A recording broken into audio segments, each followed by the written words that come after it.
আসসালামু আলাইকুম বন্ধুরা, নিয়ে এলাম চিকেন কারি ফুল রেসিপি নিয়ে। প্রথমে আমি গ্রিন, ইয়েলো, রেড ক্যাপসিকামগুলোকে ভালোভাবে কেটে নিয়েছি এবং আমি আলাদা চিকেনগুলোকে ম্যারিনেট করে রেখেছিলাম, ভিডিওটি করতে ভুলে গিয়েছিলাম। তারপর সেই ম্যারিনেট করা চিকেনগুলোকে আমি ফ্রাই প্যানে তেলে ভেজে নেব। যখন ব্রাউন কালার হবে তখন সেটিকে নামিয়ে ফেলব। এরপর সেই একই প্যানে আমি তেল দিয়ে সেখানে রসুন কুচি, পেঁয়াজ কুচি, ঠিক ভিডিওর মতো যেভাবে পেঁয়াজগুলোকে কেটেছি ঠিক সেভাবে কাটলে দেখতে একটু সুন্দর লাগে। তারপর সেগুলোকে ভালোভাবে ভেজে নিলাম।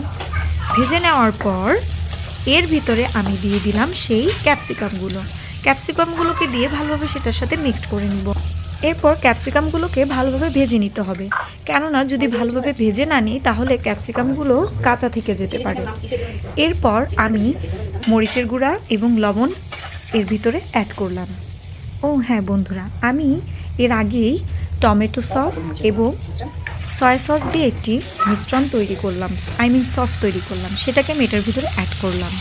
এরপর ভেজে রাখা সেই চিকেনগুলোকে এটার ভিতর দিয়ে ভালোভাবে মিক্সড করে নিলাম।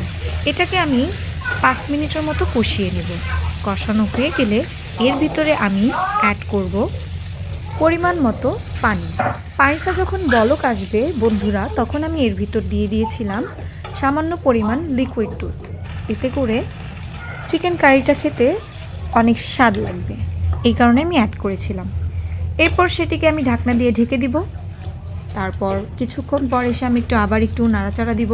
যখন ঝোলটা গাঢ় হয়ে আসবে, ব্যাস হয়ে গেল আমার চিকেন কারি। বন্ধুরা, কেমন লাগলো? যদি ভালো লাগে অবশ্যই একটি লাইক করবে এবং শেয়ার করবে, কমেন্ট করতে ভুলবে না। সবাই ভালো থেকো, সুস্থ থেকো। আল্লাহ হাফেজ।